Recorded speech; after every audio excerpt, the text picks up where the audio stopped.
హేరోదియా అక్కడతో వదిలేసిందా? వదలలేదు. ఎన్నిసార్లు సంపాలని చూసింది నుండి, ఎన్నిసార్లు సంపాలని చూసిందంటే తనకు దొరికినంతసేపు సంపాలని చూసింది. చివరికి 1.5 సంవత్సరం ప్లాన్ చేసింది. ఎక్కడా దొరకలేదు ప్లానింగ్లో. చూడండి, హేరోదు పుట్టినరోజున తన కుమార్తెను పంపించి నాట్యం ఆడించి హేరోదు మనస్సు గెలుచుకుని ఒక దైవజనుడు తలని ప్లేట్లో పెట్టుకుని సంతోషపడి. చూడండి, ఎంత పాపానికైనా ఒడిగట్టేస్తారు ఈరోజు. ఎలాంటి విషయాన్నైనా పాపంలోనికి తీసుకువెళ్తున్నారు ఈరోజు. ఎందుకు పంపించాడు యోహానుని అక్కడికి? హేరోదియా మారు మనసు పొందుకుంటారని.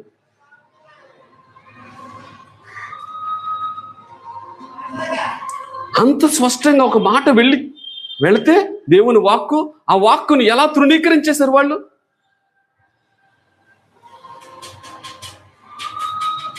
చూడండి ఎలా తృణీకరించేశాడు. భూమి మీద పుట్టిన వాడిలో యోహాను కంటే గొప్పవాడు లేడు. అలాంటి వాడి మరణాన్ని చూడాలని ఆశపడ్డారు ఈరోజు. మీ ఇచ్చల కోసం జాగ్రత్తగా ఉండండి. మీ ఇచ్చల కోసం ఏదైనా చేద్దామని అనుకుంటే కనుక దేవుడు ఊరుకోడు.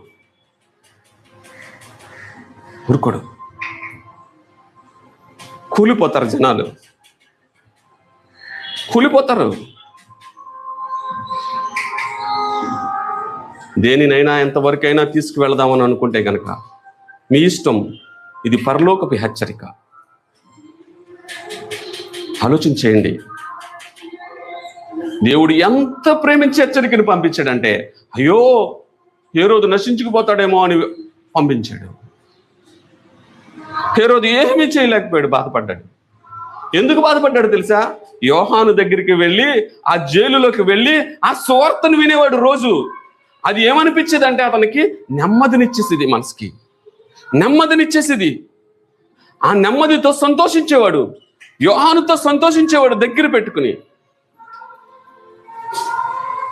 కానీ ఆ యోహాను కోల్పోతుంటే ఏమీ చేయలేకపోయాడు.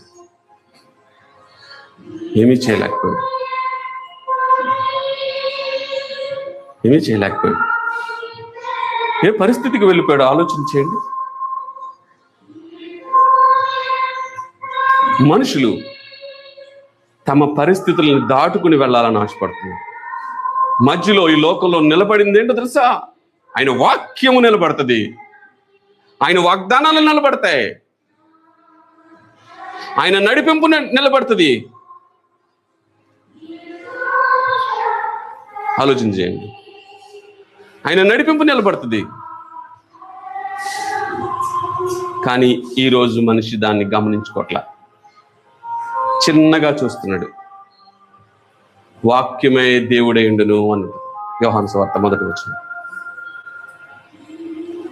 చూడండి, ఆ వాక్యే సర్వ సృష్టిని సృష్టించిందని చెప్తుంది. ఆ వాక్యే నిన్ను నన్ను నిర్మించింది. ఆయన లేకుండా ఏదీ కలగలేదు. కానీ ఇవేమీ మనుషులకి గుర్తు రావట్లా.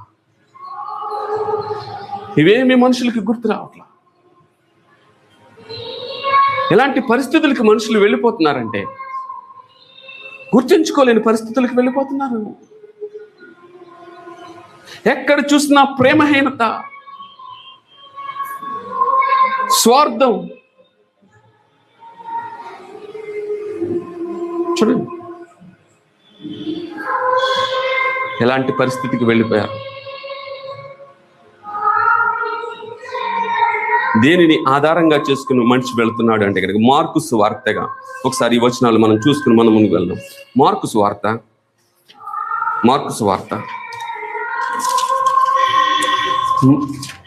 మీకు స్టోరీ అంతా చెప్పాను కాబట్టి 2 వచనాలు నేను చూపిస్తాను. మార్కు సువార్త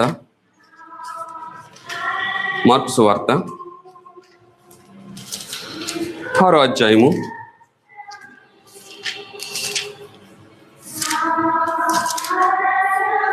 6వ అధ్యాయము 6వ అధ్యాయము 17వ వచనం. హేరోదు తన సహోదరుడు ఫిలిప్పు భార్య అయిన హేరోదియాను పెళ్లి చేసుకున్నందున యోహాను నీ సహోదరిని భార్యను చేర్చుకునుట నీకు న్యాయము కాదని హేరోదుతో చెప్పాను గనక. చూసారా, ఆ మాటకే ఇది న్యాయం కాదు అని చెప్పాడు, అంతే. అంతకంటే ఏం చెప్పాలా? ఇది న్యాయం కాదు, ఇది నీకు తగినది కాదు, నువ్వు చెయ్యకు, దీని నుంచి నువ్వు తప్పించుకో అని చెప్పాడు, అంతే. అంతే చెప్పాడా? అంతకన్నీ ఏం చెప్పాల. దానికి ఇప్పుడు అతను ఏంటి అనిపించాడు? దాని నిమిత్తం ఆయన ఏమనిపించాడు? మరణశిక్షణ అనుభవించగలిగాడు. చూడండి, హేరోదు ఈ యొక్క దైవజనుడి మాటలను ఎంత శ్రద్ధగా ఆలకించేవాడంటే మనం చూద్దాం. 19-20 వచనాలు కలిసి ఉంటాయి, ఒకసారి చదవండి. హేరోదియా అతని మీద పగపట్టి అతని చంపింపగోరెను, గాని ఆమె చేత కాకపోయాను. ఎందుకనగా యోహాను నీతిమంతుడును పరిశుద్ధుడును మనుషుడని హేరోదు ఎరిగి అతనికి భయపడి అతన్ని కాపాడుతూ వచ్చును. మరియు అతని మాటలు వినినప్పుడు ఏమి చెయ్య తోచకపోయినను సంతోషంతో వినుచు. హేరోదు ఏం చేస్తున్నాడంట? ఇప్పుడు యోహాను మాటలో ఏమీ చేయలేకపోయినా అతనికి సమయం దొరికినప్పుడు అలా వెళ్ళి ఏం చేస్తున్నాడు? ఇప్పుడు యోహాను మాటలు వింటున్నాడు. యోహాను ఏం చెప్తాడు? పరలోక సంబంధమైన విషయాలు చెప్తాడు. యోహాను ఏం చెప్తాడు? పాప క్షమాపణ నిమిత్తం మాట్లాడతాడు. చూడండి, యోహాను ఏం చెప్తాడు? మారు మనసు గురించి చెప్తాడు, పరిశుద్ధత గురించి చెప్తాడు. అవి ఏమి వస్తున్నాయి? హేరోదుకి ఈరోజు సంతోషాన్ని ఇచ్చేస్తున్నాయి. చూడండి, సంతోషాన్ని ఇస్తున్నాయి. దాని కొరకు వెళుతున్నాడు. చూడండి, ఈరోజు మనం మాటలు వింటున్న మనం, దేవుని వాక్యం వింటున్న మనం, దేవుని వాక్యం మనకి ఏమిస్తుంది అని అడిగితే కనుక మనం ఏం చెప్తాం? ఏం చెప్తాం? నువ్వెందుకు సంతోషించలేకపోతున్నావో తెలుసా? నీ హృదయంలోనికి తీసుకోవడానికి ఇష్టం లేదు, అందుకు సంతోషించలేకపోతున్నావు నువ్వు. అవును ప్రభా, నీకు సృష్టి ఇదా, నువ్వు మాట్లాడే విధానం ఇదా, నువ్వు నన్ను ఎందుకు చేర్చుకున్నావా, నేను ఎంత బలహీనుని కదా అని ఎప్పుడు మనం అనలేకపోతున్నాం. నేను పాపిని కదా ప్రభువా, నన్ను చేర్చుకున్నందుకు నీకు ఎంత వందనాలయ్యా అని అనలేకపోతున్నాం. నేను నీ కొరకు ఏం చేయాలయ్యా అని అడగలేకపోతున్నాం. సువార్త నిమిత్తం నేను ఏం చేయగలగాలి ప్రభువా అని అడగలేకపోతున్నాం. చూడండి, అర్థం చేసుకోండి. సువార్త నిమిత్తం నేను ఏం చేయాలి ప్రభువా అని అడగలేకపోతున్నాం. మీరు సువార్త నిమిత్తం మీరు చేయగలిగినదంతా చేస్తే కనుక దేవుడు మిమ్మల్ని ఎన్నడూ విడిచిపెట్టడు. దాని కొరకు మనం ఏమీ చేయలేకపోతున్నాం. నేను మీకు ఎప్పుడైనా ఏ బాధ్యతైనా అప్పచెప్పానా? నేను మీకు అప్పచెప్పిన బాధ్యత ఒకటే అప్పచెప్పాను ఎప్పుడు కూడా. 4 ఆత్మలు తీసుకువచ్చి ఇక్కడ కూర్చోబెట్టండి చెప్పాను. బ్రదర్ వెంకటేష్ బ్రదర్, నేను ఎప్పుడైనా ఎక్స్ట్రా మీకు ఏమైనా చెప్పానా? ఏ రోజైనా ఆలోచన చేయండి. ఈరోజు మనలో అది కనబడట్లేదు. హెచ్చరిక ఇది దేని కొరకు అని మనం చూస్తే కనుక, ఇది దేని కొరకు అని చూస్తే కనుక ఈ కాలానికి చెందింది అనుకుంటున్నారు మీరు? ఈ మారు మనసు గురించి ఇప్పుడే దేవుడు మొదలు పెట్టాడు అనుకుంటున్నారా మీరు? లేదు. ఇర్మియా గ్రంథము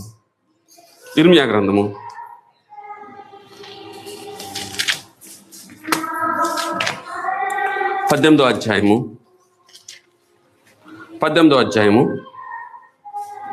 11వ వచనం. కాబట్టి నువ్వు వెళ్ళి యోదావారితోను యెరూషలేము నివాసులతోను ఇట్లనము, యెహోవా సెలవిచ్చిన మాట ఏదనగా, మీ మీదకి తెచ్చుటకే నేను కీడును కల్పించుచున్నాను, మీకు విరోధముగా ఒక యోచన చేయుచున్నాను. మీరందరూ మీ దుష్ట మార్గములను విడిచి మీ మార్గములను మీ క్రియలను చక్కపరుచుకున్నాడు. చూడండి, ఇది మారు మనసు గురించి కాదా? ఆలోచించండి, ఇది మారు మనసు గురించి కాదా? ఎంత స్పష్టంగా చెప్పుకుంటూ వెళ్తున్నాడంటే ప్రభు, మనం ఎలా వినగలుగుతామో అలా స్పష్టంగా మాట్లాడుకుంటూ వెళ్తున్నాడు. అలా స్పష్టంగా మాట్లాడుకుంటూ వెళ్తున్నాడు. కానీ వినే మనసు మాత్రం మనకు లేదు. తండ్రి, ఎంత దుర్వ్యవస్థలోనికి మనం వెళ్ళిపోతున్నాము. యేసు ప్రభు ఆఖరి మాటలుగా ఏం చెప్తున్నాడో తెలుసా? లోకాసు వార్త ఆయన ఏం చెప్తున్నారంటే 24వ అధ్యాయము, ఆఖరి అధ్యాయమే కదండి ఇది. 24వ అధ్యాయము 45వ వచనం చూద్దాం.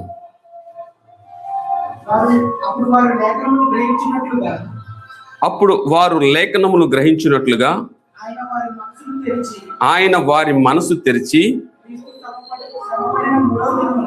క్రీస్తు శ్రమపడిన 3వ దినమున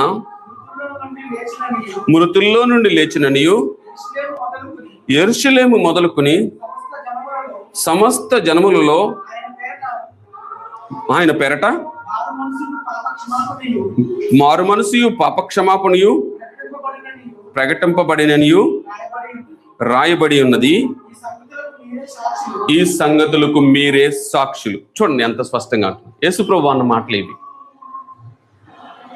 చూడండి, మళ్ళీ చదువుతాను నేను అంటున్నాడు. ఇప్పుడు మీరు ఈ లేఖనమును గ్రహించినట్లుగా ఆయన వారి మనసును తెరచి క్రీస్తు శ్రమపడి 3వ దినమున మృతుల్లో నుండి లేచిననియు యెరూషలేము మొదలుకుని సమస్త జనులు ఆయన పేరట మారు మనసును పాపక్షమాపణను ప్రకటింపబడిననియు రాయబడి ఉన్నది. చూడండి ఎంత స్పష్టంగా చెప్తున్నాడు ఆయన.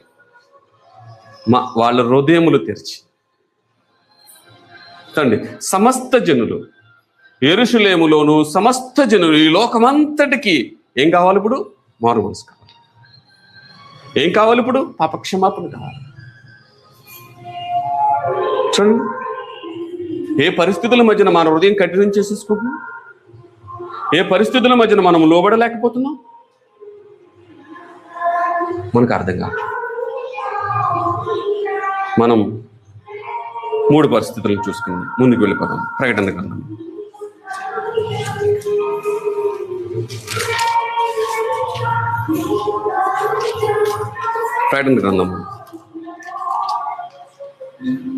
ప్రకటన గ్రంథము 2వ అధ్యాయము 5వ వచనం. నీవు ఏ స్థితిలో నుంచి పడుతువో అది జ్ఞాపకం చేసుకుని మారు మనసు పొంది ఆ మొదటి క్రియలను చేయము. అట్లు చేసి నువ్వు మారు మనసు పొందితేనే సరి. లేని ఎడల నేను నీ వద్దకు వచ్చి నీ దీపస్తంభమును దాని చోట నుండి తీసివేతును. ఒక సేవకుడికి ఇస్తున్న వర్తమానం చూడండి. ఒక సేవకుడు సరైన రీతిలో బోధించలేకపోతే గనక, సరైన రీతిలో జీవించలేకపోతే గనక, సరైన రీతిలో వ్యవహరించలేకపోతే గనక, ఒక సేవకుడు దొంగ అయితే గనక, చూడండి, ఒక సేవకుడు దొంగ అయితే గనక వాడి దీపస్తంభాన్ని తీసివేస్తాడు. రైట్?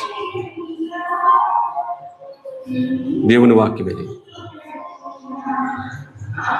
మనం ఎంత జాగ్రత్తగా అర్థం చేసుకోవాలంటే అంత జాగ్రత్తగా దీనిని మనం అర్థం చేసుకోవాలి. మనము దేని మీద దృష్టి పెడుతున్నామో అనే సంగతి గురించి మనము ఆలోచన చేసి మనం ముందుకు వెళ్ళగలగాలి.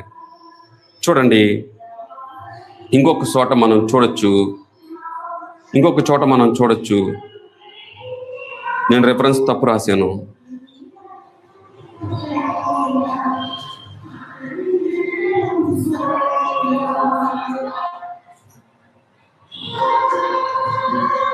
నెక్స్ట్ 3వ వచనం చూద్దాము.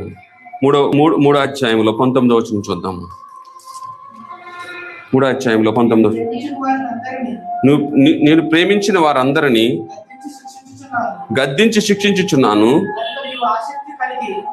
గనుక నీవు ఆసక్తి కలిగి మారు మనసు పొందుము. ఇదిగో నేను తలుపు యొద్ద నిలుచుండి తట్టుచున్నాను, ఎవడైనాను నా స్వరం విని తలుపు తీసిన వెడల నేను అతని యొద్దకు వచ్చి అతనితో నేనును, నాతో కూడా అతను భోజనము చేయను. ఎంత స్పష్టంగా మాట్లాడుతున్నాడు. నేను గద్దించి శిక్షిస్తున్నాను ఎందుకంటే గనక నువ్వు మారు మనసు పొందుకుంటావు. నీకు హెచ్చరిక ఎందుకు పంపిస్తున్నాను తెలుసా? నువ్వు మారు మనసు పొందుకుంటావు. చూడండి, ఆయన ఎంత ప్రేమ గల దేవుడు.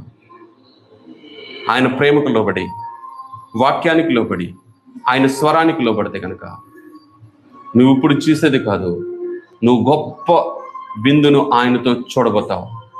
ఆయన వాక్యాన్ని ఆరగిస్తావు. ఆయన దినదినము నీకు ఆహారాన్ని పంపిస్తాడు. ఆయన దినదినము నీలోనికి జీవాన్ని పంపిస్తాడు. ప్రార్థన చేసుకున్నాం. అందరూ ప్రార్థన చేయాలి.